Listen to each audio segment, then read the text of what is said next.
What's up, everybody? Welcome. It's Eric Taylor, BigEAstrology, with another episode of my Knowledge is Love Astrology podcast. And tonight we are live with a guest for episode 257, a returning guest and an old friend that I get to share with you guys and introduce you to. Oh my God, this woman is amazing. She is a podcast host of the Unmuted podcast, Unmute with Priya. She is an energy healer, a speech pathologist, and just an overall amazing Gemini who is got a bag of tricks to help heal the collective. And we're going to get into all that tonight.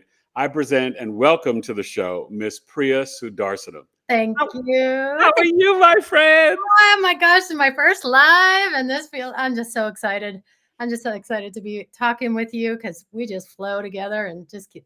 It's amazing. Well, hopefully, maybe my wife will come in and watch the show on the chat and different people. But, I love that, that live kind of audience feel. It was fun having you on the first time because it was also kind of like us coming back together and getting to reconnect on this new 5D energy spiritual plane. So I'll wait for more people to come in before we get to how we met. But I guess I wanted to start off with some of the astrology placements, right? Yep. You are the Gemini rising, the Gemini sun, and a Capricorn moon in 8th house. So we share that Capricorn moon placement together. In terms of growing up, were there areas in your life where having that Cap moon in 8th house that you felt restricted, or as you would say, unmuted? Holy moly, yeah. I mean, restricted. Yeah, I was restricted till probably Rose is on. Oh my gosh, I was wondering how the chat's gonna pop up, and now I see it all popping up. This Yeah. is cool.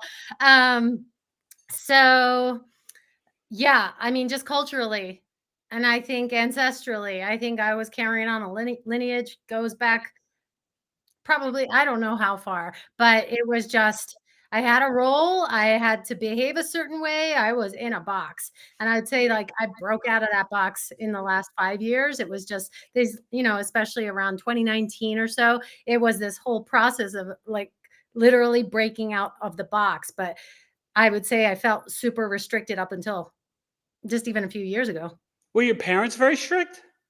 So this is the thing. It wasn't that they were strict. It was just, it wasn't strict. Yeah, I mean, strict. Yes, they were strict.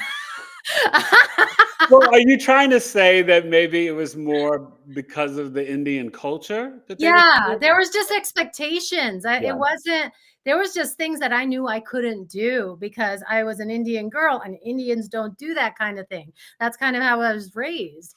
And my mom, she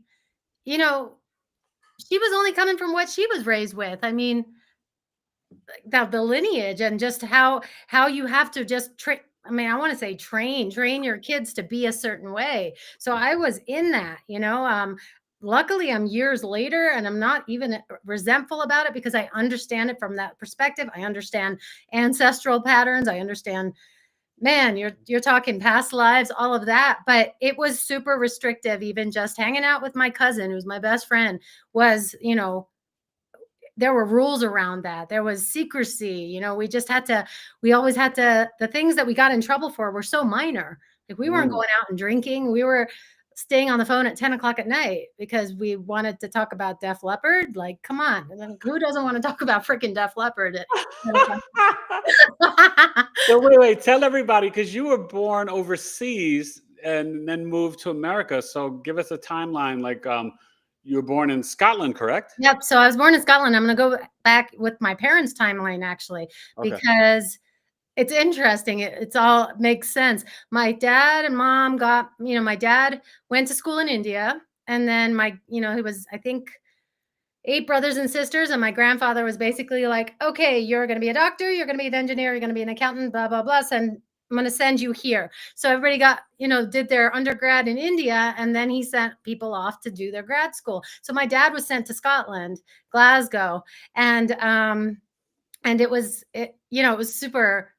It's just super cool. He was like the first Indian lifeguard in the Royal National Lifeguard. He was the first Indian lifeboat man back in the That's 60s. awesome. I didn't know that. Yeah, there's an article about him and everything. But then, they had an arranged marriage. Then my mom went over to Scotland, so they left India early 20s or so. And then after that, went to England, and we were born. My brother and I were born in Scotland, and then we lived in England for 7 years, and then New Jersey. I mean, who leaves UK for New Jersey? Come on, Dad. Oh my Cambridge, God. New Jersey. Even when you say it like that, it's so freaking funny because the visual of that is like, yeah, I was in Scotland and England, and then I was in freaking Jersey. I had the most amazing British accent, and I lost it. Now, okay. So did you? Because when I met you, you didn't have it. So okay, so more people are here now, so we'll get into it, and I'll let you, say hello to some of the people in the chat. Yep. Hello, Rose. I see Alana's here with us. Melissa, Moon Goddess 45. Hey, Moon Goddess and Melissa. Melissa, are you new? If you are, anybody new, you could share your big three. So we're going to get into Priya is an amazing speech pathologist, and she's even going to share with us in terms of her journey into it and then out of it and now coming back into it. So let's start with how we met. Yeah, it's awesome. I love telling the story. Oh my gosh. At Lavelle School for the Blind in 2002, or maybe In the BX. in the Bronx. In the hood. We didn't meet in the Bronx. We met on the number 2 going to the Bronx. Well, yeah, we met on the train, but definitely we were in the hood. Let them know it was hood. Was it the hood? Yeah, that's pretty hoodish. That's how oblivious I was. I was really oblivious because I was just going to work. So yeah, I had just gotten done with grad school, and I took a job at Lavelle School for the Blind. Now, when you're done for speech pathology, you have to do a 9-month clinical fellowship year, and that's where I did it.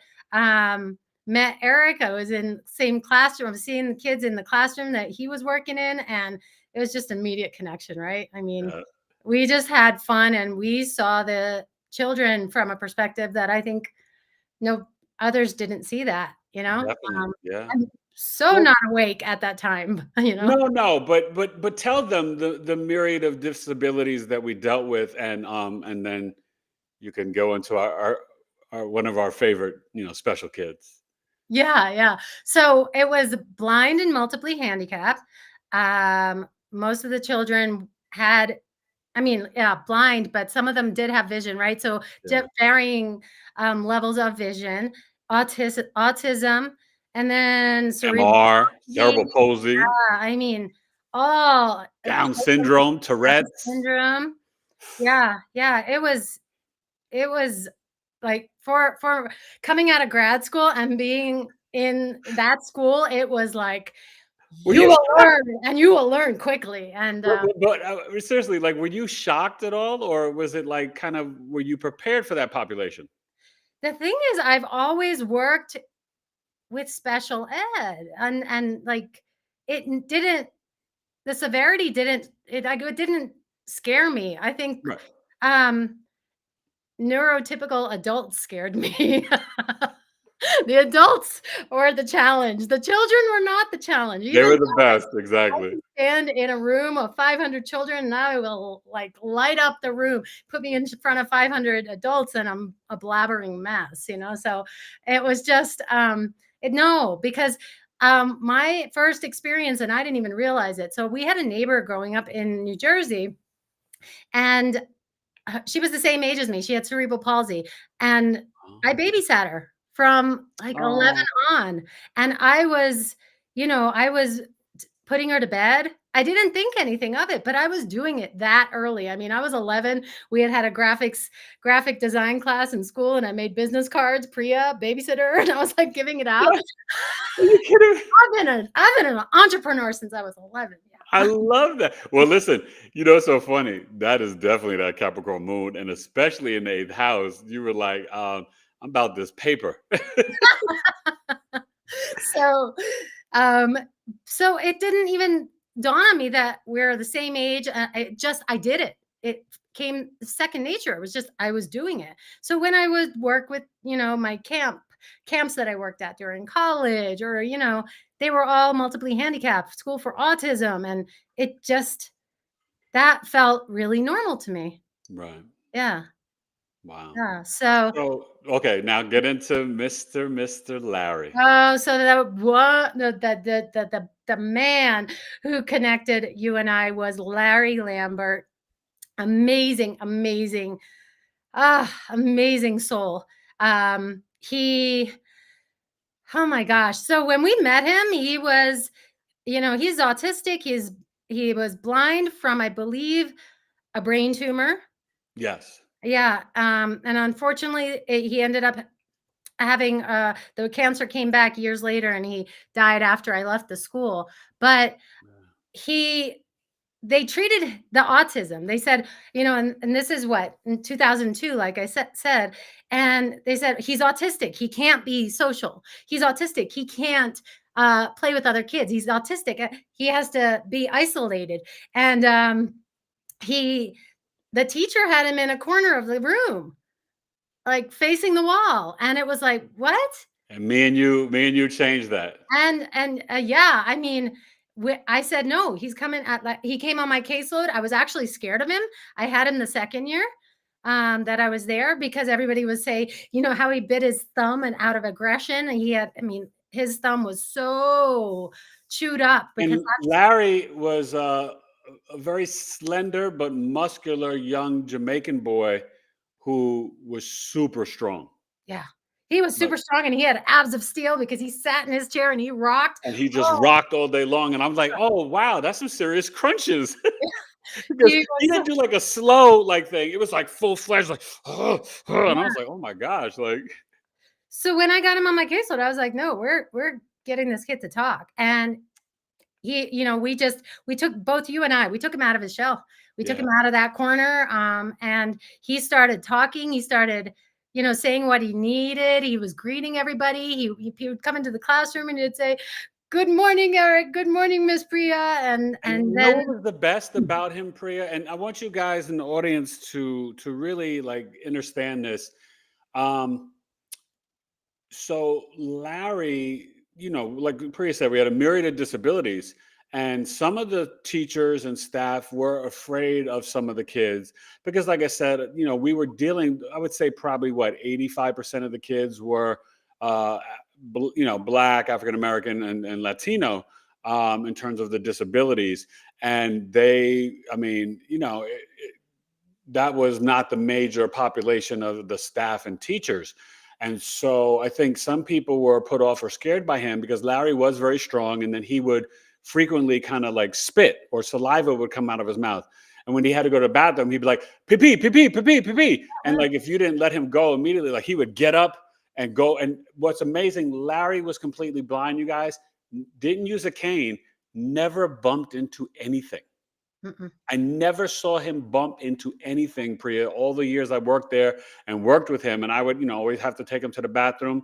And I taught him really how to use the soap, wash his hands, and he would get the thing. And what was so funny, and I forgot the term, and maybe you could share this with the audience, but it's not it's the repetition. So like he would have to, like each time he would have to hit the soap 2 times and then turn on the faucet and then like wash his hands and do but he had like a whole system.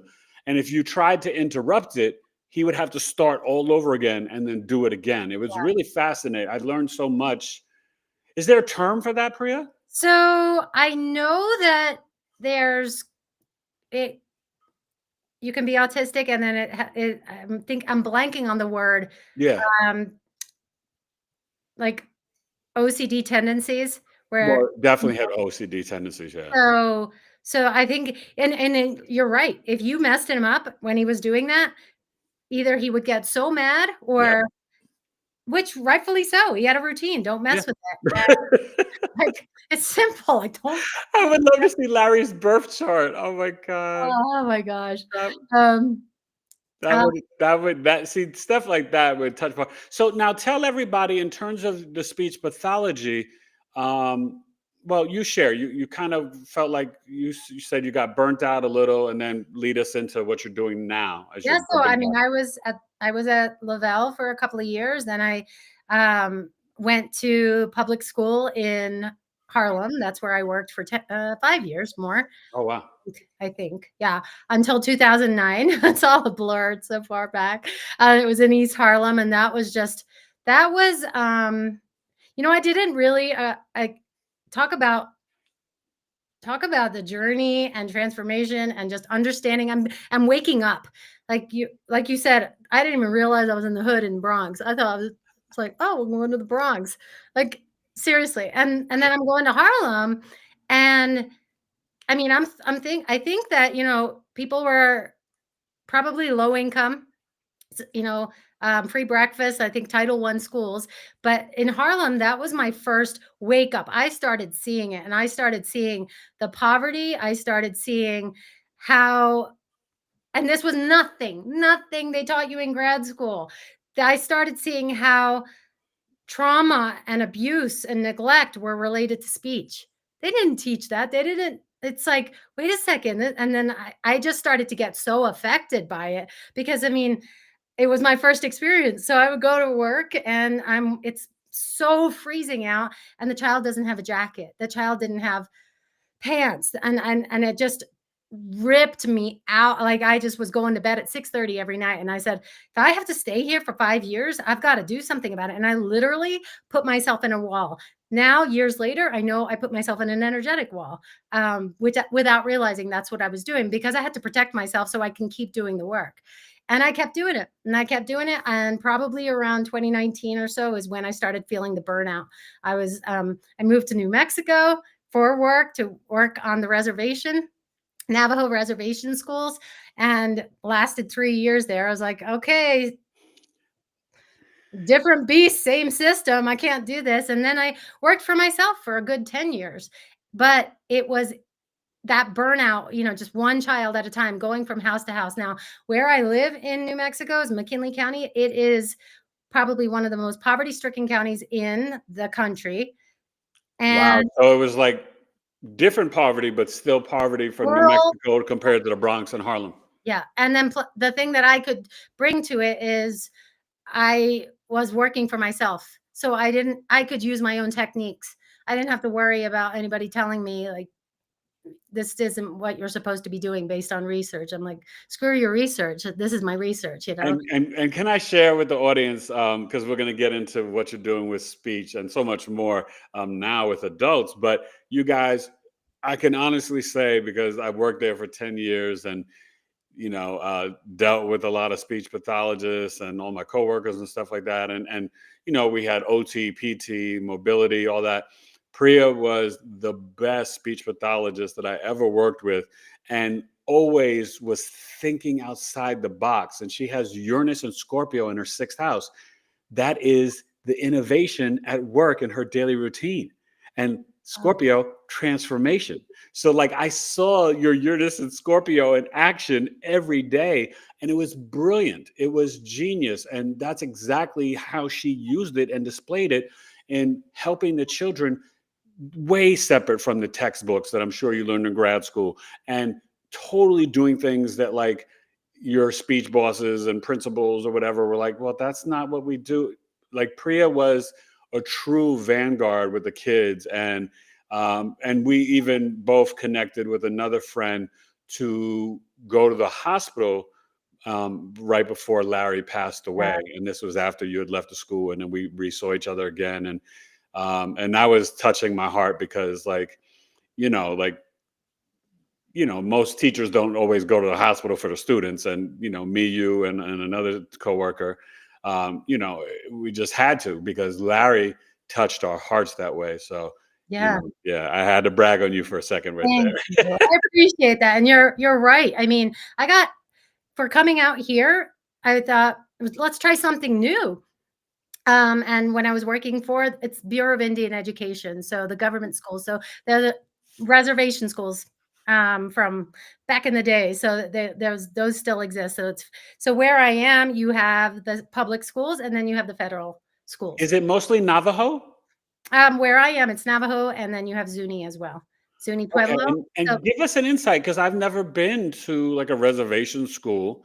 I mean, I'm in Arizona, so we've donated to the Navajo during the pandemic and stuff like that, and met many along my path. But what is the reservation school system like? very bureaucratic. Mm, Um, of course, it's a federal system. I loved the schools that I was traveling to. So to the schools that I was assigned to were one of them was an hour and 20 minutes away. So that was my drive three, but the drive was absolutely incredible. And then when I went out there, I mean, it's a remote part of the reservation. I mean, remote. And I saw these kids on my caseload and I was like, they don't need speech. Their communication is amazing. Yeah, you show them a picture of a skyscraper, they're gonna be like, "What?" Because they haven't been out of that area. And so then I started to change it around and said, and I you don't have to use scores on test. And people were so rigid, they couldn't let go of it. You would have thought that they all had like signed contracts with the publishing companies for these tests. It's like, what is your problem? So I just started to do my own kind of dynamic assessment. Dynamic assessment is a thing. And so I was taking pictures of hogans. That's a traditional Navajo home. It's round and you see them all when you're driving around here. yeah. And using that. And I would use that as a picture with the children, and they'd say, "Oh yeah, that's what you do this, and this is how you butcher a sheep." And I was like, "You don't need speech," but the system kept them in special ed because all of these test scores. That is a whole other issue. That is a whole other issue. So I Amen. started to do things differently. I got hate emails from colleagues that, Really? yeah, yeah, it was really ridiculous, and and this is from my grad school. I had a really good professor about this, and uh, using the Navajo assistants. They weren't the speech pathologists, but they were the assistants. I was using them as informants. They were cultural informants. So, I would do an evaluation and say, "Hey, Eric, can you look this over? Is this typical? Is this typical for the language?" And then that was the basis of my evaluations, and they hated it. They hated it. I mean, the emails that I got, and so I left that after 3 years, and it was just it was not a fun place to learn because they were doing things based on standardized tests, and to teach cadence with reading, I heard them using dog clickers. What? It was ridiculous. It was ridiculous. Yeah. Oh my gosh. Okay, So so then I moved into early intervention, which was home based and birth to 3. And I got to do my own thing. And that was amazing because I got to travel. McKinley County is the size of Connecticut. So I have another nonprofit and we do home visiting. It's not the speech and stuff. I am an administrator for that. And our home visitors drive 2 hours to get to a house. really? Yeah, I mean, we looked at our annual report for 2023. Collectively, we had driven 50,000 miles as a team of 8. So I was enjoying that. I was driving everywhere. I was going to the homes. After college, I lived in Japan. I feel like I embody Japanese culture is I feel more Japanese than I do Indian. Really? Okay. Japanese, Japanese and Mexican, there's something about it. I connect with those two really. No, Latino cultures and not just Mexican and Japanese. So when I would go into the home, it served me well because I had that cultural competency. Rose mentioned competent right there, cultural competence. Yeah. And I had that to go into the home, and I was just always more apologetic before I was actually doing this. Sorry, don't mean to get into your business, and that just, they invited me in. I was able to connect with so many different families. Even years later, they see me and they know me, and their children have grown up. I mean, they were 3 when they see me, and they're like pushing their children onto me, saying, "Go hug your teacher." And the child is like, "Who are you?" But Oh uh, my God. so that was just profound, but it was also, I was not listening to myself, and I was starting to really burn out. I remember probably around 2018, I tried to take a week off. I didn't even know how to take a week off. And it Wow. was like, what do I do? What do I do with myself? I mean, give me 3 months off now and I'm just like sailing. I've got stuff to do. Yeah. But then I didn't listen to it, and I didn't listen to it, and I didn't listen to it. And that kind of hit ahead, hit ahead. Well, because that's a key thing right there, right? So maybe let's get into kind of what brought on for you, because you said you were kind of like out of it, like in the 3D matrix. What kind of brought on the spiritual awakening? And then I want to tie it back to, I mean, we're going to get into pretty much everything, but I want to tie it back to and close the button on speech, what you're doing now with seniors with speech. But give us a window. So you said, was it around 2018, 2019 when you had your 2018, I wasn't listening. 2019, I was from 2017 through 2021. I was in a pretty um, mm, relationship that toxic? You can say toxic. toxic relationship, but I didn't realize it how it was. There was a part of me that was saying, "No, Priya, you did it again," and so then the other side was like doing everything to say, "No, you didn't do it again." So I stayed in it way too long, and then 2019, I just kept going and kept going. It was a constant battle with that person, push and pull, and then I And had, can I share too your placements to describe kind of that? of course, Because you guys, so Priya has the Neptune and Sagittarius in the seventh house, which can show like, being with partners maybe that are into, drugs, alcohol addiction, or just even deception, creating confusion for you, but that would be an indicator that, as I've advised Priya, she can only have a spiritual relationship. Like it has to be a spiritual connection first, then anything else, right? And yeah. then Pluto and Libra in the fifth house. And that, it's a double entendre in terms of showing the powerful healing of the pain and trauma and crises of the children, and the work with them and building those powerful relationships, because all of the kids, especially at Lavelle, loved Priya. Like even after Priya left you guys, kids would still talk about her, especially Augustine. Priya, Priya, Priya. Like, and Larry, I feel like, Larry, you miss Priya? Yeah, Priya, Priya. You know what I mean? So, like, you were still spoken about even after you were gone. I kept your name alive, but the kids Wow, I too. didn't You know know what I that. mean? That's And the first so time. that's that Pluto Libra connection in the fifth house. But the fifth house is also dating, romance, fun, sex. And Pluto Libra fifth house can be hard for relationships and dating as well. It can be challenging. So, okay. So Yeah. back to the story. I mean, so we were away. And long story short, what came first? No, I do know. I have to stop saying that story. I was not feeling well that night. It was weird. And I mean, I had literally just had hummus and vegetables. So I couldn't have had food poisoning, I don't think, from that. But that I just felt ill it was middle of the night. And then I passed out in the bathroom. I remember it's the weirdest feeling as I talk to you now. I don't really talk about this much.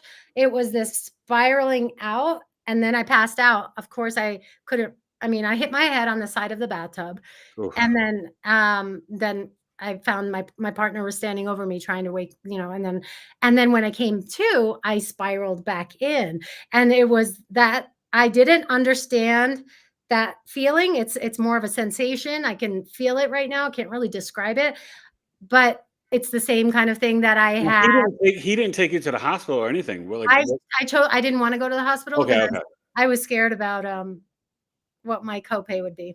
okay. Talk Wow. talk about 3D. Oh God, yeah. No, that's heavy. So I did go about 4 days later. I didn't, and this is the thing. I'm a speech pathologist. Liam Neeson's wife had died from hitting her head in a ski accident. She bled out. All these people I knew had had that same thing. It happened to me, and there was no frame of reference to say you could bleed out. No, it was like, no, I can't, I can't, I can't. I don't know what that was, but the concussion symptoms set in probably about 4 days later and lasted until, I wanna say, a month ago. Were you really nauseous in the beginning? Oh, Yeah. it was horrible. It So it was was a serious hit on the bathtub. It was a serious hit, and then if you wanna get in the medical system, they wouldn't send me to a neurologist. They said I was not priority. It was just a concussion. I saw a neurologist end of 2022, or even it was 2023. But by then, there's no sign of it because it was just. And then I was like, I don't want to keep going to doctors and checking this out. I got to figure this out another way. But when I was talking to you about the spiraling out before I passed out, and then the spiraling back in, like this kind of whoop, it's the same. I do plant medicine ceremonies with ayahuasca. It is the same sensation. So when I first did the ayahuasca ceremony, I was terrified, but when I felt the medicine kick in, I was like, "Holy cow, it's the same feeling I had with the head injury. What if? What if?" Wow. I've always thought it was, and with doing somatic work, we're gonna go into that. I've gone deep into what was this because I didn't die, and it was literally through somatic work and really good practitioners. I was able to communicate. I was able to dialogue with my heart and my head, and they were disconnected. And my heart was saying, you stopped listening to me a long time ago. I wasn't going to kill you, but I caused this. Like, it was profound. When Wow. yeah, when I had that. So yeah, I mean, and then it's end of 2019, and then it's COVID. And then all of a sudden, people are talking about living your best life and doing this. And when I would do their initial ratings, they would do surveys, and I was 10 out of 10 in all areas. My life was so good. It's like, and then I would do some embodiment practice at the breath work or jumping and shaking. And then I'd be in hysterics in my backyard and be like, oh my God, I'm 1 out of 10 in all of these areas. And 15 pages of like journaling and burning it. And So you were taking all the free all classes and courses and all the different spiritual modalities like all through the pandemic? yeah. Oh, yeah. And I mean, not even just free. I was in I was investing in myself with all these different programs that resonated with me. I Right. spent a lot of money on them, but they were all worth it. All worth it.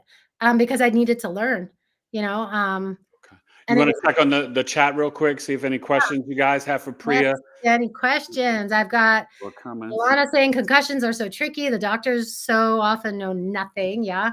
Melissa, yes, she was my sister, Melissa, here when she was during my awakening. And she is also a sister from my quantum healing certification. She Oh, helped me wow. through it so much. Oh my Hey, God. Melissa. Um, yeah. And so I don't know if I'm saying the name right. Shupo, Oh, Florida. Chupo, yeah. Oh, yeah. Hi, Shupo. Nice to talk to you. And Moon Goddess 45. Thank you. Duly diagnosed. That we were both trying to think of the words before when we were talking about Oh, Larry. Yeah. yeah. So Moon Goddess is amazing. Yeah. yeah, Oh, and your daughter's an occupational therapist. Wow. yep. Amazing. Amazing. I love OTs. They are Yeah. so awesome. Yeah. So no questions so far. Okay. So now the burnout, the spiritual awakening, studying and taking the different classes, and we can get into the different modalities that you use in your practice. But I want to get in and close that button on the speech pathology because you shared with me right before we came on some amazing work that you're doing now with seniors. So share that with everyone. Yeah. So I've been thinking, do I still want to do speech? I got back into it just a little bit with doing evaluations for another program, but I was like, nope, I'm getting burned out already. I don't want to do this. I don't want to do this. And then more so, I want to say in the past month, and just for some family member who's going through medical issues too. We took a trip to the Barrows Institute, and that's the Muhammad Ali Institute Arizona. in Arizona. Amazing place. Yes. And I was just like, this is incredible. You see pictures of Muhammad Ali everywhere. You have movement disorders. We were there because, my Gemini had a concussion, a Ah, TBI. It was very severe. So we were all in Children's Hospital in Barrows, and he saw one of the biggest specialists. He may have retired now, but his name was Dr. Cardenas, Mm. and he dealt with concussions. And my son suffered for years, and he's good now, thank God. But there were some permanent effects too. Yeah. Yeah. So I came back, and then I was like, I need to start. I did this in New York, but before I moved out here. But I was getting trained by, I can't remember, his name is Harvey, International Aphasia Movement, and how to run stroke groups, aphasia groups, and Mm, groups for their survivors and for their spouses or their partners. And right. then we came back from that, and it was like an intuitive hit. I felt like the universe was channeling through me. It wasn't me. It was like, you need to do this in this town. And it was like, I literally went out that day, and I was like, where can I do this? The churches were going to charge. And I'm like, this is lame. You're charging me for doing this. So I found a senior center, and they signed me up. It was like, date. It was no less than 20 minutes. They were like, yeah, do it.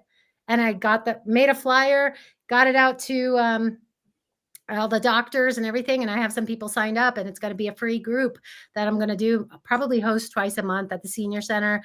And for people who, with stroke and stroke survivors and their loved ones, as well as traumatic brain injury and anybody with neurological. Would that also cover like dementia, Alzheimer's as well? Mhm.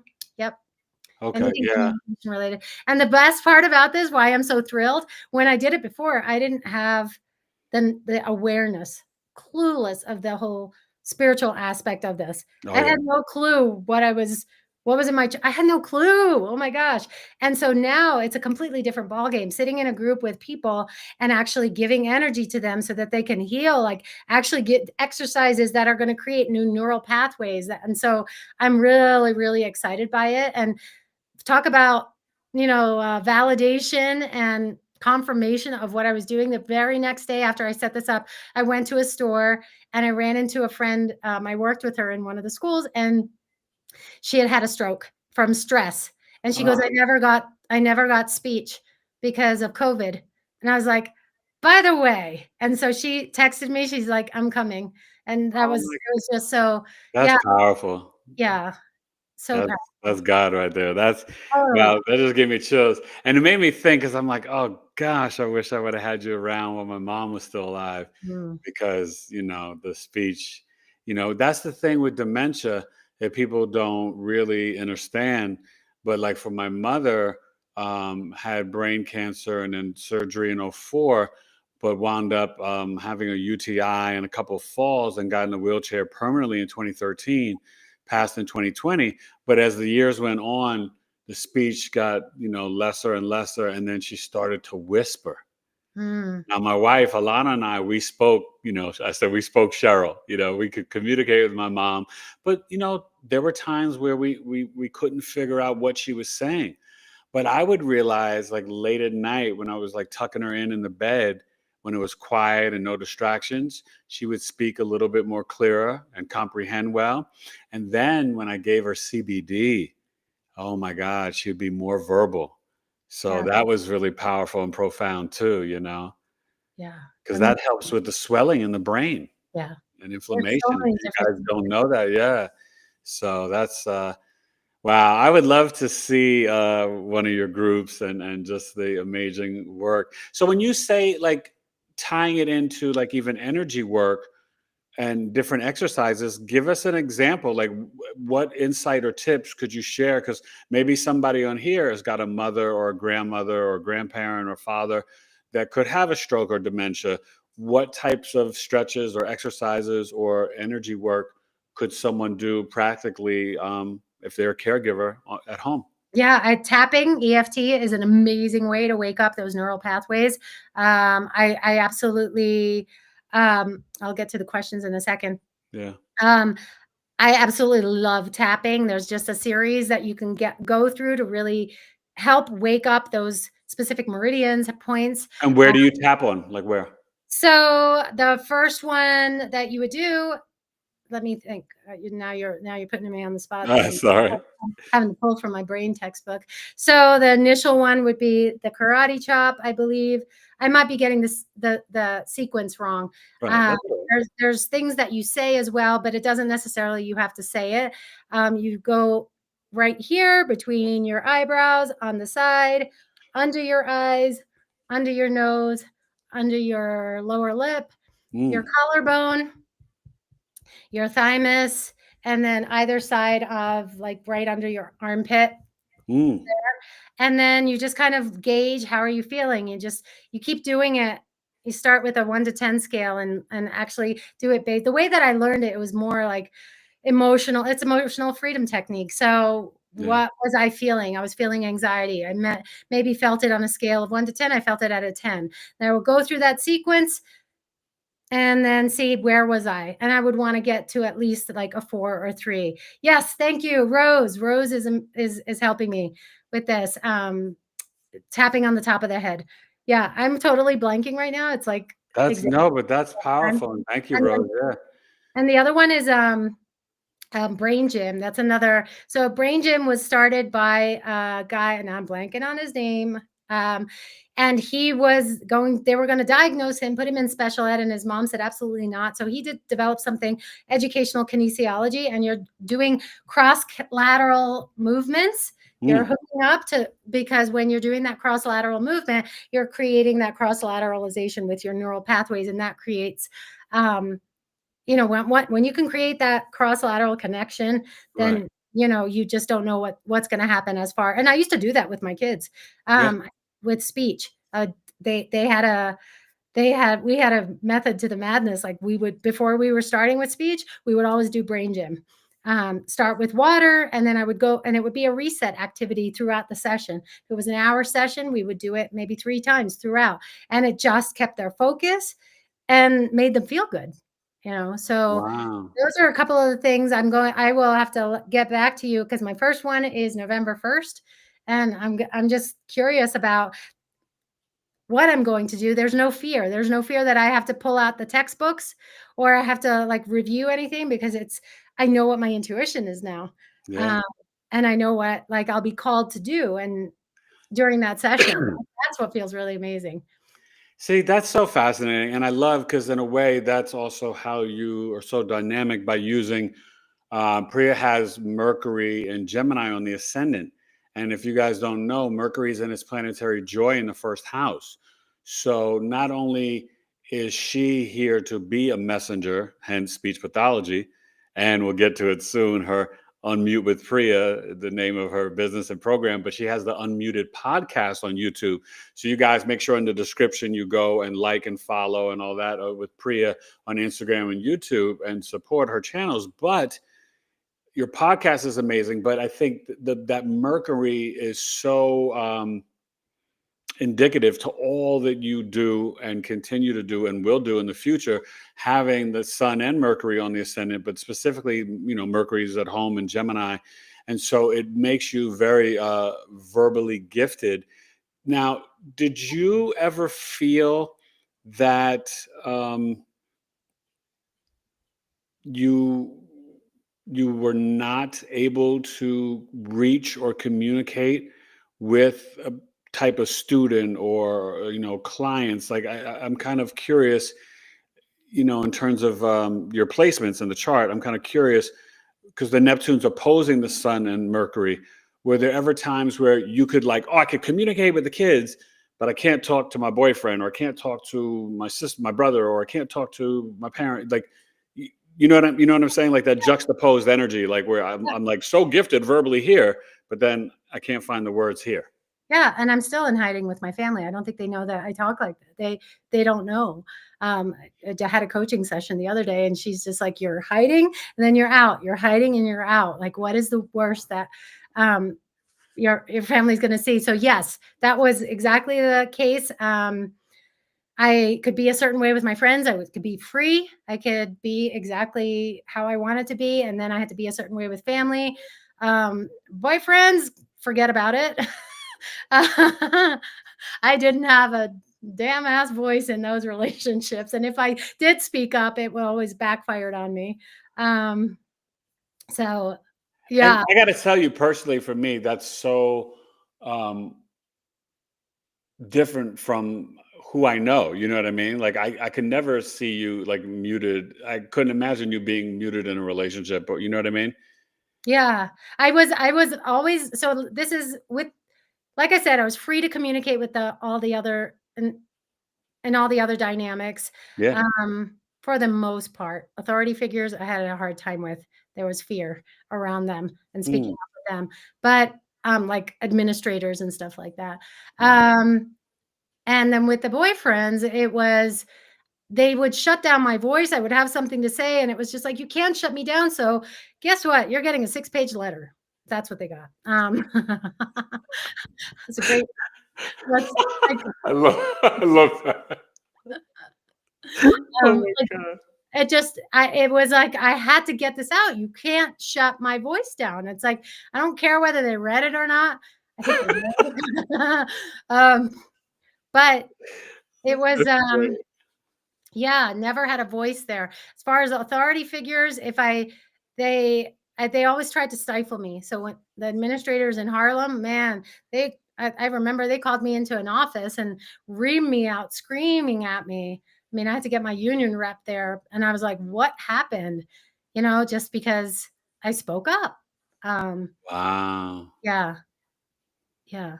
So Okay. it was. So let's segue into the podcast, because I think it's I mean, obviously it wraps up all that you do, all that you are, and we'll get into the different modalities you use with your energy healing and your work. But your podcast, I've been a guest, my wife's been a guest. I've been watching, I haven't seen every episode you've done, but I've seen a lot of them.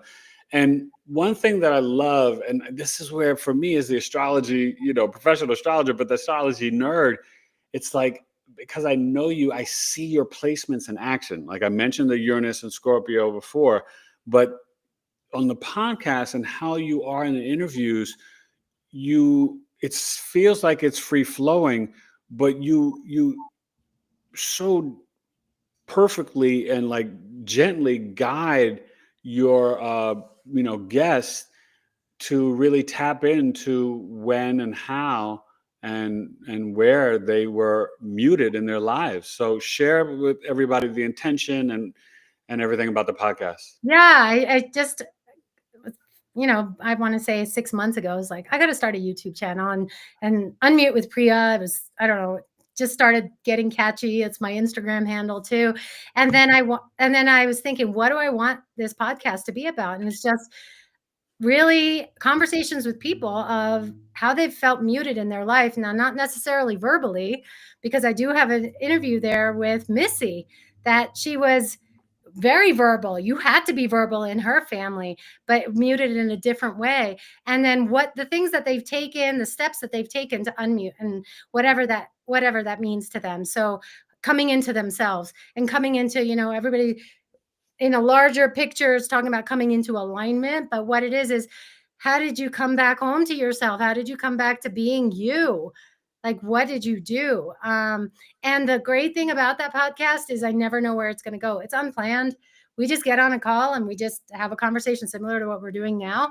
And I think Alana and I had this. She had a plan of maybe she was going to talk about, and then And I pre-warned her, and she didn't know. And I kind of was like, I didn't think it was maybe, going to go maybe there. talk about something else. She was like, Yeah, oh no, Priya and I already discussed. And I was like, okay. and it went in a And it was direction. amazing. Yeah, and it was fabulous. So my intention with the channel, with the podcast, is really to empower people to understand that, like, first to even acknowledge within somebody, because sometimes you don't know until you know. You go along coasting. Yeah, like I was a zombie for a long time, and I didn't, I was fine being a zombie, because you don't know till you know, right? And so it's just also to get those wheels turning in people, like, hey, maybe this is me. Maybe this was, I was, Alana said, girl, you took me there. um, yeah, yeah, maybe that, just really, it's to empower people and their voices. And, even Melissa, she started talking there. We didn't plan it. And her gift came out. I mean, and now she's taking her business forward. It's amazing what what comes out of people when they're actually just in a place where they can talk safely, and the power that they get, the feeling of empowerment that they get from saying the things that they've been afraid to say their whole life. Yeah. So that's my intention with the podcast. It's new. I celebrate the 40 subscribers that I have. No, well, after tonight, you're gonna have more. You guys go click the link in the description. Make sure you guys are liking this episode, and thank you for your comments and like, share, and subscribe. And even after it's done, please come back and comment. It helps it grow in the algorithms. But please go follow Unmute with Priya on IG. She's got Facebook and YouTube, but definitely hit the IG and YouTube. Okay, that's important. But You want okay, me to so read some of the questions here? oh yeah, let's get to some of the questions. Yeah. All right, let me see. Let's see. Melissa said, Priya, how can we find you and work with you? There we We'll go. get into that at the end. No, you could even do it now. Let's Yeah. do it now and then again at the end. Yeah. Yeah, all of my little links, and the best way to get in touch with me is through my email, priya@priyasudarsanam.com. Because I'm redoing my website, redoing everything. Okay. Yeah, so that's the best way to get in touch with me. It's just me, so I am the one who's responding to those emails, and I will get back in touch with you. And then also we'll see if we can drop the link here. I am doing a breathwork session tomorrow, free breathwork. Oh, wow. Yeah. Okay. 10, Type that in if you want. Yeah. 10 to 11 Mountain Wow. Standard Time. So Okay. that's going to be 12 to 1 Eastern. So feel free to come into that, experience breath work. It's pretty awesome. I'm going to see here. So Shupo said, what are some common emotional or mental blocks that help clients overcome that through mindset coaching? So yeah, let's go into that one. I think we're going to go into what I do now, and then I'll expand on your question there. And then Moon Goddess 45 said, yes, my father had a right ischemic stroke. He's still struggling with speech. I don't know if he would do EFT. The thing with that too is we're energetic beings. Yeah. Sometimes I would be with my dad. My parents are not always going to do what I do, but I do it. You'll be surprised that by you doing the tapping and how somebody benefits from that, especially, they're in close proximity to you. That's a way that you can actually start it.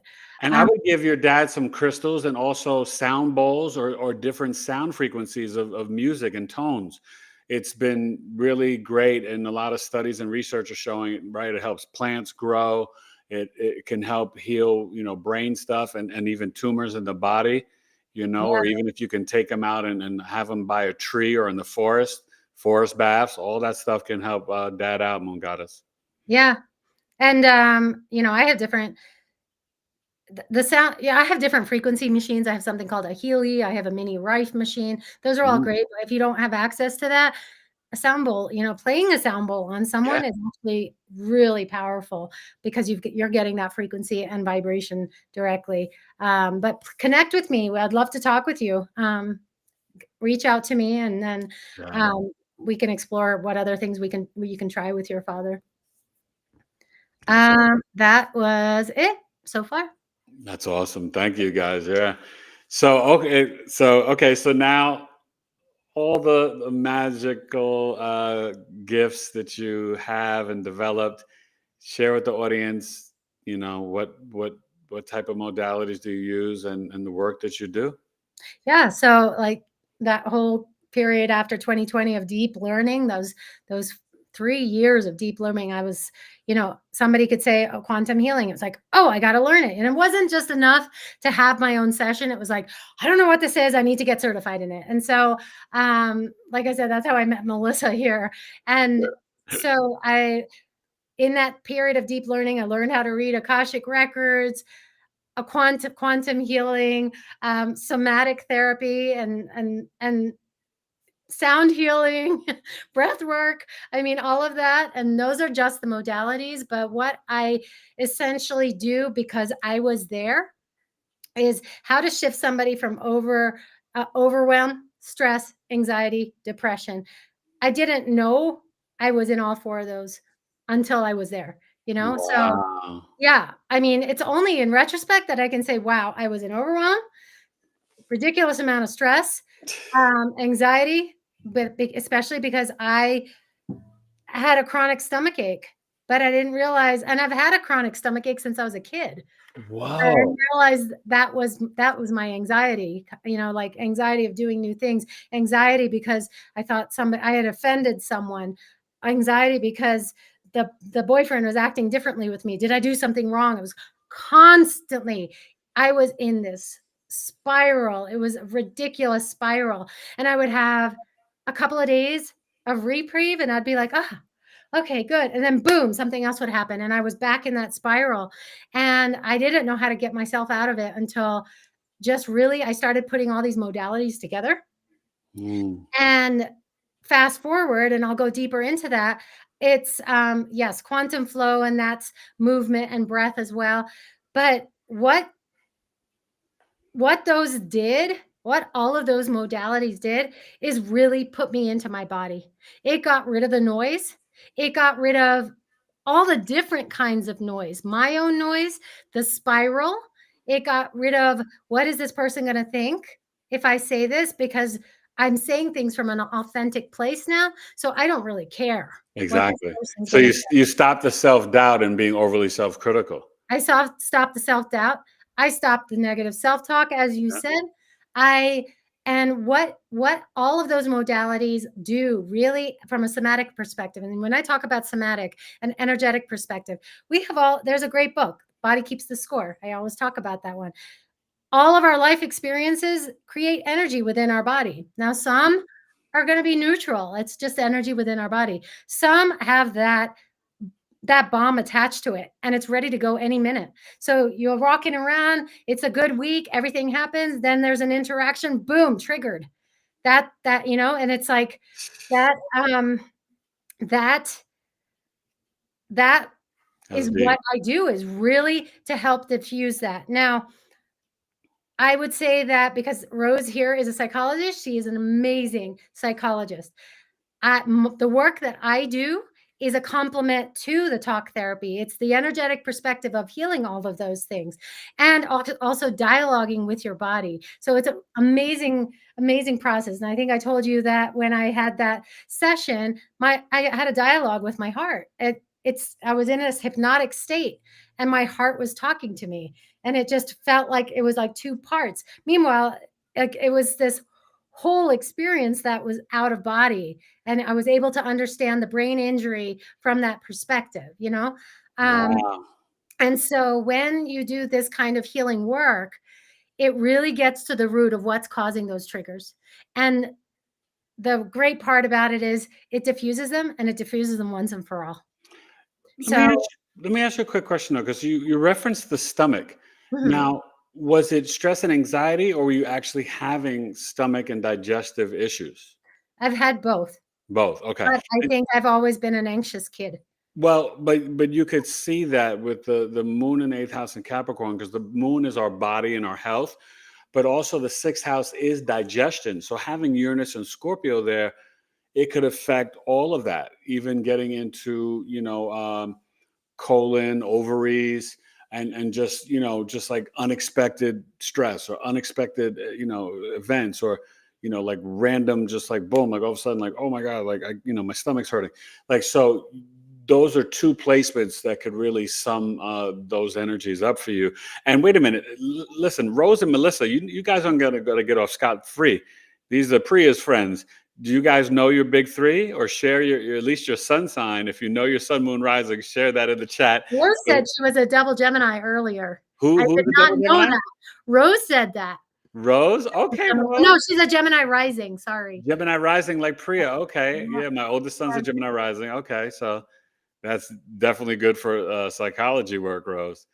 All right, that's yeah. cool. And if They're you amazing people to have on your podcast. listen, I listen. Hey, love to talk to them.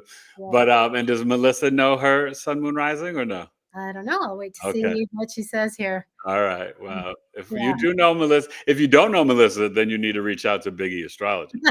Okay. Because your life will be changed forever with a birth chart reading. So, Rose asked, what is the big three again? okay, your sun sign, your moon sign, and your rising sign.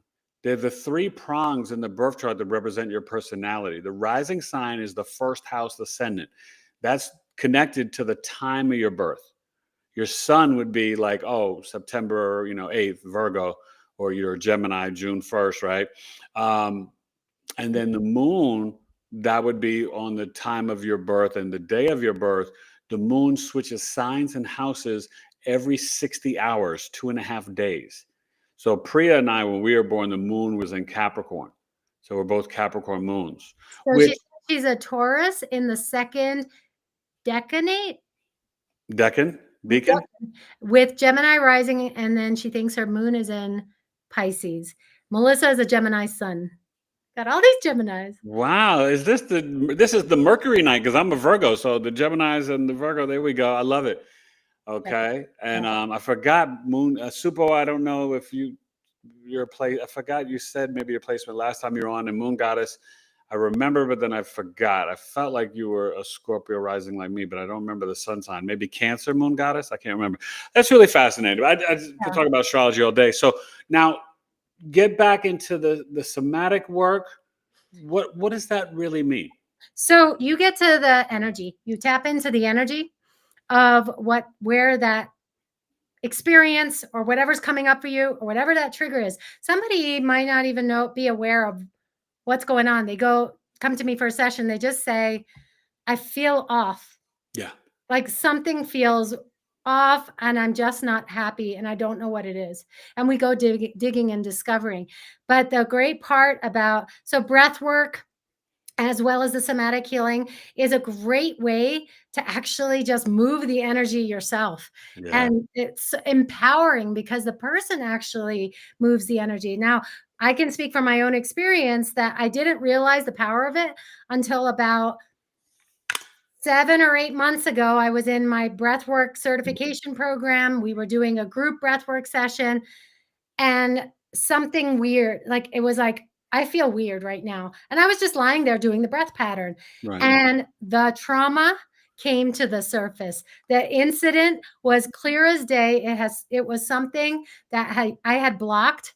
My brain had stopped the frame at a certain point. You threw it back in the subconscious mind. Yeah. Like the Neptune, 12th house. Yeah. Yeah. And so it was like, I talk about breath work and all the somatic healing. It's like pouring water into the dark spaces. And then, you've just cleaned the space and it's so beautiful. And then you pour water there and now you have a clump of hair and you're like, where the heck did this come from? It brings it out. And then the great thing is that you've got the supports to actually move that energy. So one of the things I do if this were an example with a client, is we actually talk to that part of their body or that energy. What is it saying to you? And you start to see that it starts to change shape. It changes color. It changes energy. And so that lessens the symptoms of what they're experiencing. For me, I had my own sessions after that came to the surface. In the past, those traumas would have taken me years. I was still stuck in a trauma that was from 1996. Couple of sessions of dialoguing with my body and moving the energy, I swear I was a brand new person. And it was just like in my body again. So all of these modalities, what they are to do is to bring you into your body. I think so many of us are walking around, like I said, in zombie mode, out of our body, disassociated, not even aware of like what's triggering us. We just are in reactive mode when somebody does something, and you don't realize how that's contributing to the overwhelm and the stress. Yeah. And it keeps us in the cycle. It keeps you in the mind, living in the past. Yes. And so many people are just in survival mode and going to work, to home, kids to school, whatever it is, whether you're married with kids or single, whatever, it's that 9 to 5 like routine that is really like snatching people's souls. Yeah. Yeah. Yeah. I mean, this is essentially what this process has done with coming into my body and having full body presence, awareness. Like I know the tiniest hair on my head to my feet. Like I have complete full body awareness, and I know from this perspective how I didn't have it before. So when I first met you in Lavelle, totally asleep, totally asleep. And it Oh, was good. so all of these, like I said, these modalities, working with me are to really get you into a place where you're starting to feel in your body. When you're in your body, when you're diffusing those bombs, guess what happens? When you become fully present, Yeah. you stop replaying the past. You just become, you know, More conscious and in the more now. conscious Yeah. in the now. Self-aware and yeah. When you're in the now, that just equates to being happy, happier. Yeah. When you're happier, you actually say, "What can I do differently in my life?" You know? So, let me tell you, I see, I always knew that we would both, be awakened. I was definitely, somewhat Hilarious how I pretty found you. awakened even when we were there at Lavelle. But I'll tell you one thing, like, like, see, for me, I think part of it is being the Scorpio rising, but when I meet someone energetically, it's like it's like an X-ray machine. I can see through your heart and your soul, and so like I can see who's real, who's kind of fugazi, like who, like people's intentions. And so right away, like I knew, and that's why, like, I had, you know, like terms of endearment for you, right? I would be like, Anamana, there goes Priya, right? And so I had all these different sayings and stuff for different people, but it was only if I saw something in them. You know what I mean? And I would always, Priya would tell you, I would always mess with her and joke with her and stuff like that. And just, even in the moments, because for me, I'm about snatching or taking a moment of joy, right? So we'd be in the trenches in the classroom dealing with kids yelling and screaming and this and that. And, I would just find a way to like make you laugh, right? And just like, humanize each experience and each moment, and even doing that with the children. And I realize now, looking back on it, that that was like a holy setup, right? I only got there because of 9/11. I was a professional actor, all about me and the vanity, television, film, and theater. But it really was preparing me for one of my greatest assignments, besides being a husband and a father of four sons, was the caregiver and taking care of my mother for about 20 years. And so that building, that place, those children, it was such a training ground, but it was also like an awakening in itself, of look at these beautiful souls that are so reliant on you from 8:30 to 3:05 p.m. or whatever, you know what I mean? And it was such a beautiful thing, and I really enjoyed those moments, because I remember them distinctly. I don't know if you are like this, but with my Capricorn moon, I can remember conversations from like third grade. You know what I mean? Like my memory, moon is memory, and it's your mind and Yeah. your emotional mind, and like my memory is like wild sometimes. So I say all that to lead into, did you did you ever see like any spirits or ghosts, or or have any of those experiences when you were growing up, or a young girl, or even now as an adult? So, no, I didn't see them, but I think I was looking to see them because I Mm, wanted to see them so badly, but in that process, I didn't realize I'm claircognizant. I just mm. know. So so as far as I was at a retreat once. It was a personal development retreat, and I happened to be there with 3 people who had lost loved ones. And I was sleeping and I woke up in the middle of the night, and it was like all 3 of them spoke to me to give messages to the people at that retreat. And I woke up and I was crying. I was just and I was in sharing the room with 6 other people, and they were like, I was like, "What do I do with this? This has never happened." So for a short time, people were channeling through me, and I did pass those messages on. I don't necessarily think that that's my thing. So Yeah. I don't have it open now. But I think that it was, and it wasn't seeing them. It was just this like, and it wasn't even hearing the way that we hear things. Like I'm hearing you now. It's It's just just like an inner knowing of it's the an message. knowing Yeah. of the message. And so that's where I've always stopped it, because I thought it needed to be more tangible. I thought it needed to be the Sixth Sense movie. Like it had to be like that in order for it to be something. And meanwhile, I had been walking along like that, so I Wow. could see you, and I could just, meet you and be like, have you ever done this or have you ever done that? And it's an intuitive question. And I think I'm asking randomly, and the person will be like, that's wild that you're asking me this. So that's Yeah. Actually, terrifying. I think when I did my session with you, I think we had one of those moments. I can't remember what it was, and maybe it was tapping into something in my childhood. But I think we, and you guys definitely book with Priya, because it was amazing working with you, and it's so great, right? Because when you actually know someone personally, but then you kind of like meet them like on the spiritual plane, it's like I don't know, it's just like a powerful thing for me. It is. You It know, is. I mean, what the interesting thing is, like I tell you, my 2020 through 2023 was my deep period of learning. For some reason, at the beginning of this year, I felt the need to Facebook stalk you. It was like this intuitive hit, like Facebook stalk Eric Taylor, because and then I pulled you up, and then I see the astrology, and I was like, what? Him too? No way. And I mean, it was just I mean, it was yeah, amazing. Yeah, no, yeah. that is so awesome. So okay, so when someone comes to you and they are, because you mentioned the stress and the anxiety, but I think the one that can be really heavy, especially at this time, right? We're having these X-class solar flares. We're going from the 3D to the 5D. We're leaving the Piscean age to the age of Aquarius. You guys, this is a bumpy ride. I always say faith over fear, but it's challenging, right? We're seeing all these structures and systems be destroyed and dissipate. And sometimes it can bring in fear, but quite literally, the key word that you said, and I know how I got out of it, for me, it was writing, but depression.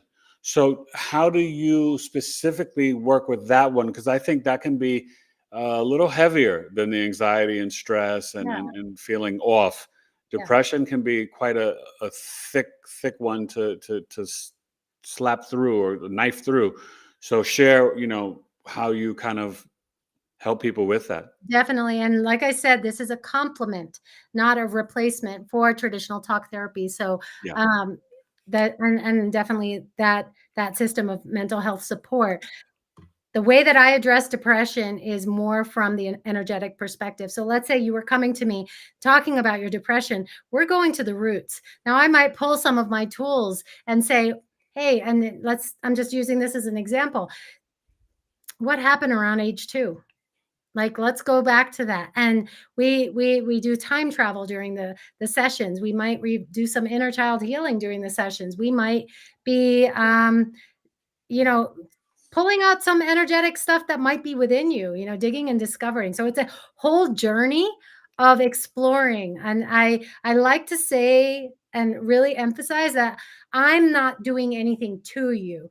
Everything, of course, is with any of us, right? It's with consent. Yeah. But I'm not working on you without you knowing. And where I do it, and what I feel is different about me, is I'm having you do it within yourself. Yes. And it has had profound shifts. I have friends who've had sessions that they've said that nothing has ever been able to help them get to the bottom of this, or even come to a place of peace with it. And these sessions helped them finally. And now they're stepping into, like, they became, I even one friend in particular, I'm like, man, she's opinionated. Like, we get on the phone and she's telling me what to do. And I'm like, ready to say, don't tell me what to do. But meanwhile, I'm like, no, you have to tell me what to do, because this was what was stifled within you. I Yeah. like that. Wow.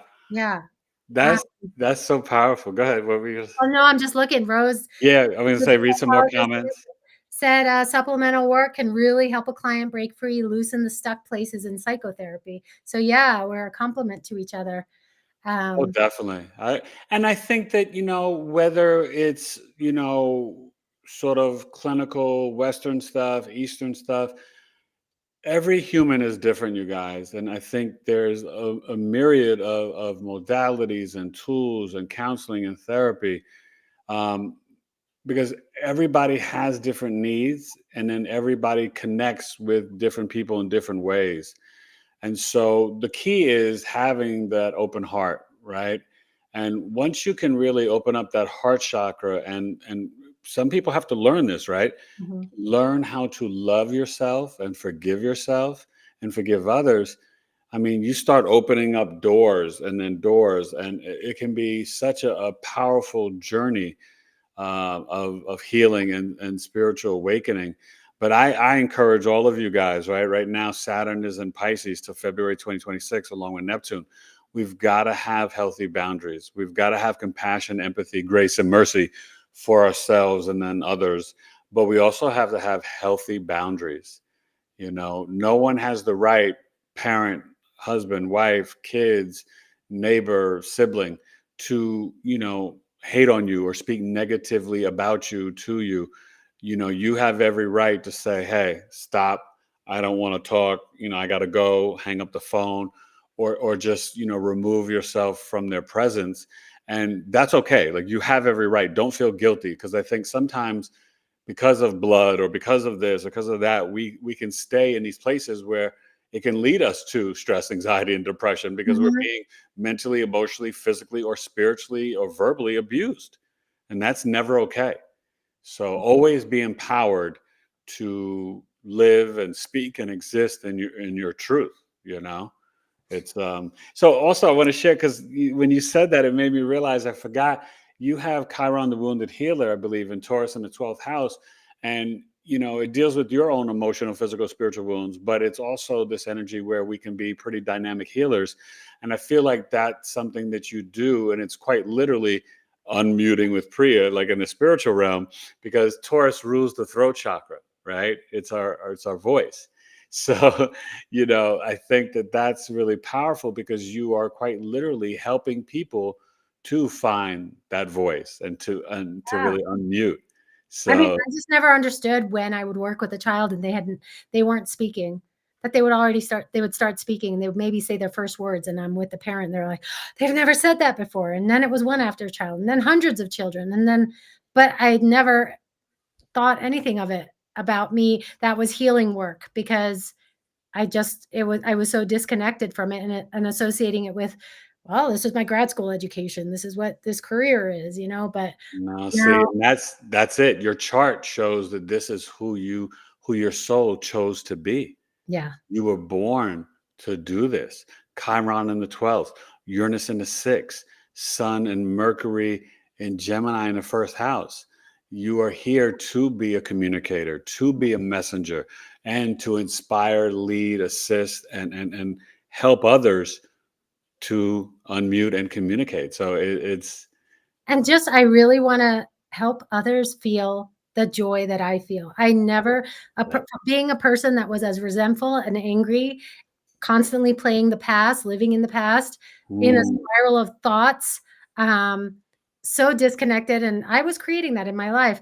And the person that I am now, and just the innate happiness that I have, yeah, I want a bazillion dollars, and yes, I'm building businesses, and I want all of that because I wanna serve and, just be free, but there's just this feeling that I cannot explain to anyone that came from me doing all this work and having my own sessions, of joy, the yeah. absolute joy to be alive, like, I, like, I wake up in the no, morning, I know. my eyes, and I just look around, and I'm like, "Okay, I'm alive."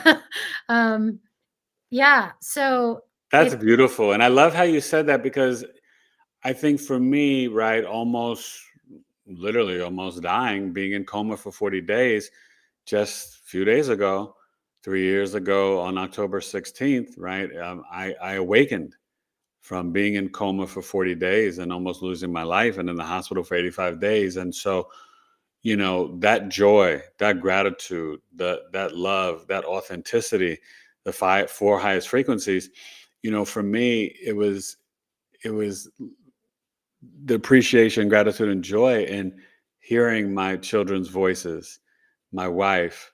The first time I remember I was able to get out of the bed and hug her again.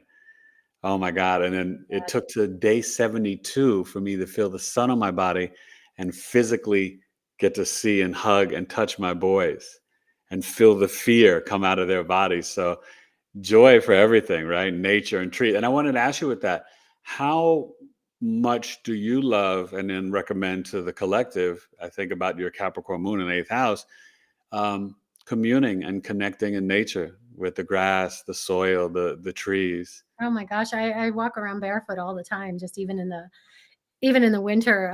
Like I gave myself a form of frostbite because I walk around in the winter with. Be careful. Yes. It just getting out and breathing in that air. And some people think, oh, I can't go out. I only have 5 minutes. 5 minutes it's not about how long. You just have to go and show up and do it. Yes. Show up and do it. The times when in these past 4 years where I felt, oh my gosh, am I going to die? Like, what is happening? Or there's an intense feeling of anxiety. It was going out on my sidewalk and just having my feet on the sidewalk is what grounded me. I walk my dog every day, just kind of just enjoy being, it keeps you present.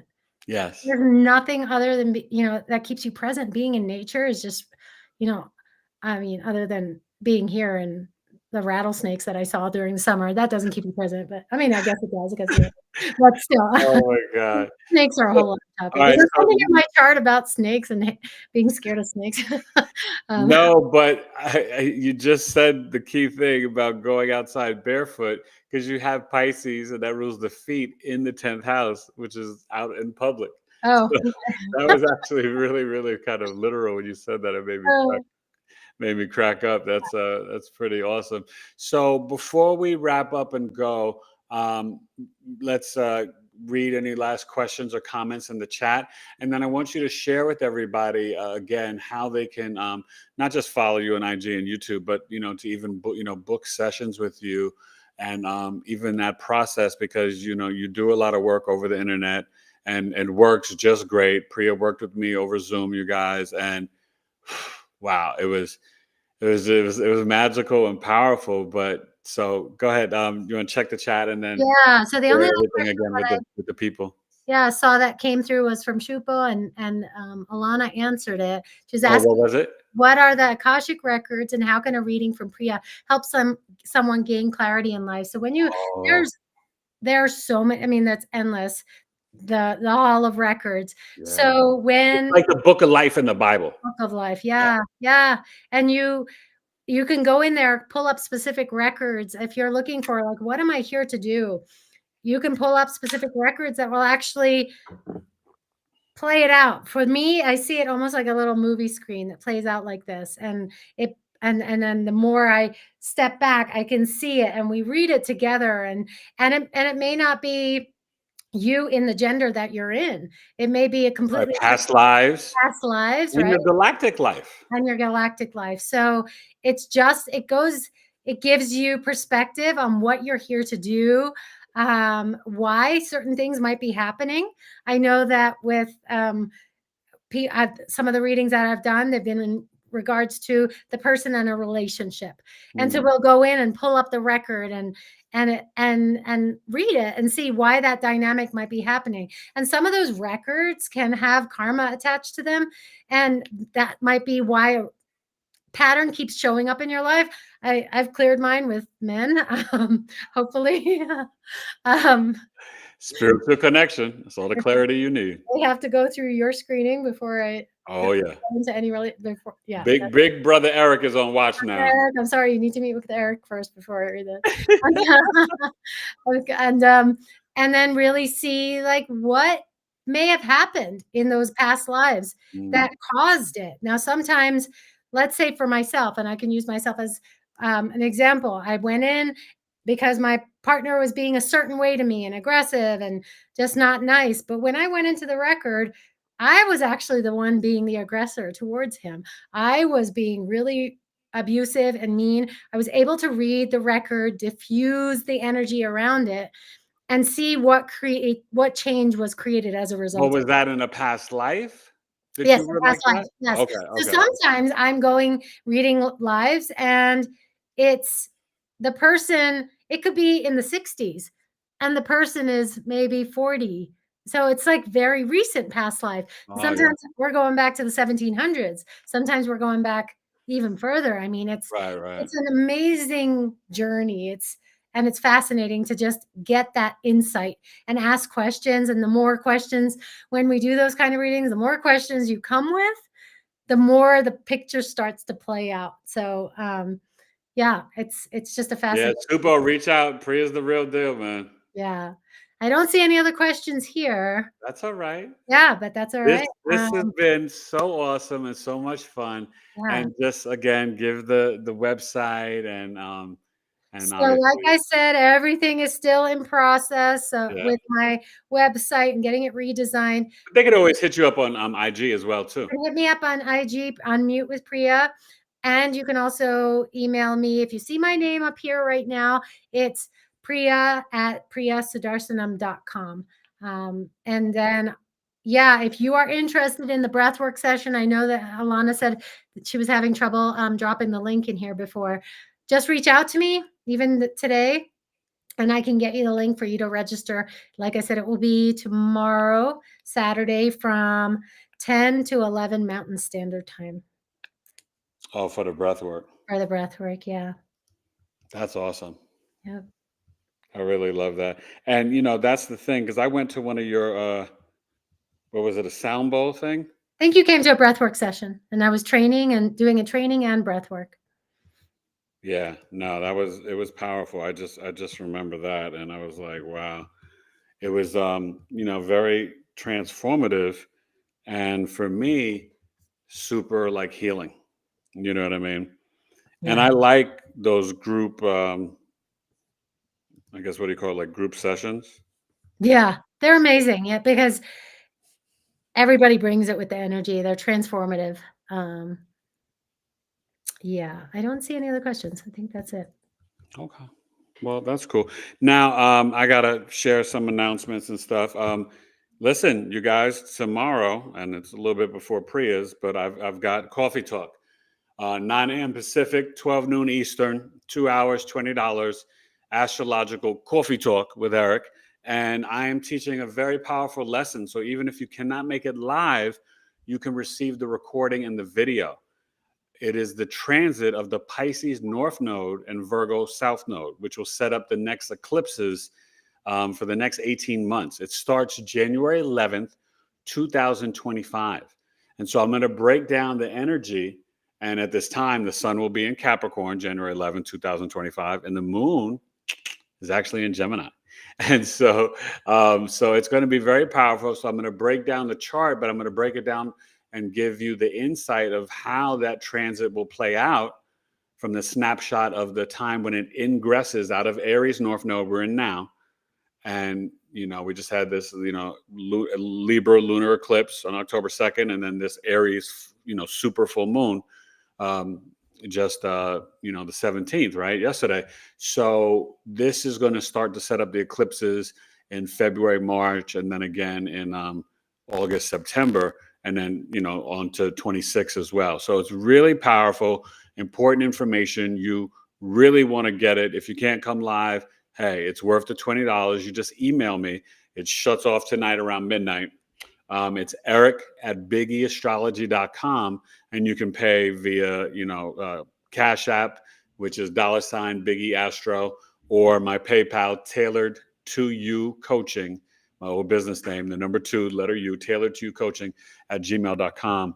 And I'm just so excited because like things like this, Priya, I really love helping people and preparing them for, what's to come in the cosmos energetically, Yeah. because it's not a game. And this is going to be one of those, lessons and transits that is super, not just informative, but powerful for the collective, because we have to kind of all figure out Sorry, my computer's acting up here. We have to all figure out how to, really work with these energies coming up in 2025 and 2026, because there's a lot going on in the planetary alignments. Okay. We're going to have a lot going on with Uranus ingressing into Gemini and then retrograding back. And then it will be back permanently April 2026. Saturn and Neptune go into Aries, which is going to bring a whole new beginning in February 2026. But in 2025, Saturn will kind of take a little dip, stick its toe in, and Saturn is Father Time. We live in a Saturnian bubble matrix into Aries in 2025, and then go back to Pisces. And then Saturn and Neptune is that conjunction. They move into Aries together, and that'll be February 2026. So, the nodes are really important. They're the nodes of fate. The North Node is very karmic. It's our mission, purpose, destiny, extremely spiritual, and it's a consuming energy, right? It's like it just wants to eat and eat and eat, and just like really, tap in. I don't know what is happening here on my screen. I cannot. I can see you.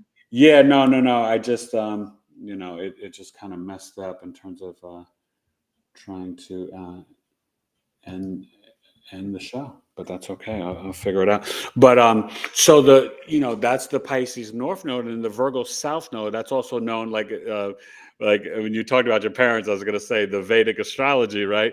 That's the North Node is Rahu. And then the South Node is Ketu, which is really more, it cuts, separates, and divides, and it's more spiritual, and it's in Virgo. So it's teaching us as a collective how to stop being so self-critical, over logical and analytical, over nitpicky, over, just being so logical, and trying to get us to be more grounded in our bodies, like you were talking about earlier, right? And being more of service to humanity and service to ourselves and fellow man. Yeah. So it's really a powerful transit, and I'm just excited, to work with everybody on that. So this was so much fun. So much fun. You are the best, my friend. You guys, thank you. Go comment after this live is over. Please like, share, and subscribe to the channel, and do that with Unmute with Priya, especially on her YouTube channel. Get her some more subscribers. I want to see everybody subscribe to her channel. And if you watch this on the replay, please, click the link in the description and go follow Priya and book with her, because it is going to be really transformational, and just you can see she's my friend. She's got a real heart. All right, my friend. Episode 257, Knowledge is Love. And you guys have a great weekend. The moon's in Taurus now, so spend some time in nature. Us folks out here on the West Coast, we had a nice little cool down, so it's not as hot. I think our high tomorrow, Priya, is 73. So I'm like, yeah, baby, bring it on. Well, we were like cooking in the hundreds, so that's a big shift. And then on Sunday, the moon will get into Gemini. So, and that's a good time when it comes back to the sun sign. I'll give you a little secret. Oh, perfect. Priya's a Gemini, and so is Rose and Melissa. Here's the tip. Sunday and Monday. A little bit of Tuesday morning, but Sunday and Monday. Remember I said the moon is in a sign in a house for 60 hours. So it's 2.5 days. But quite literally Sunday and Monday, for you three ladies and any Geminis watching this, it's a time when the chrysalis oil from your from the crown chakra comes down to the root and the sacrum in your body, and it's a energetic reset. So at that time, you can totally reset by intermittent fasting, juicing, fruit cleanse, water fast. Just the longer you can go without eating, but also abstain from drugs, sex, rock and roll, alcohol, even sex. But just if you could do that Sunday and Monday, you will feel such a difference. If you do eat very light. And, I know, Priya, you can do this, but it really is a monthly energetic reset. So anytime for, let's say now for a Taurus, when the moon comes into Taurus and your Taurus sun sign, you can take this practice and do it. And for you Geminis, quite literally Sunday and Monday, just take a break, meditate, fast, a lot of prayer, but really try to purify and cleanse the body. and you'll be like, wow, thank you, Eric. That was a helpful tip. And it's like once a month. It's really the best thing to do. So track the moon, and you can always email me if you have questions, and even book at BigEAstrology.com, my moon tracking service, where I take you through the whole chart and teach you how to kind of work with the moon, which affects your emotional, mind, body, health, intuition, your mother, and the family you create. Okay. So the moon is really important. When you get to learn the moon through your birth chart, man, you become a Jedi, Priya. So, all right, you guys. All right. Thank you. This was amazing. Thank you, my friend. All right. Bye, everybody. All right. Bye, guys.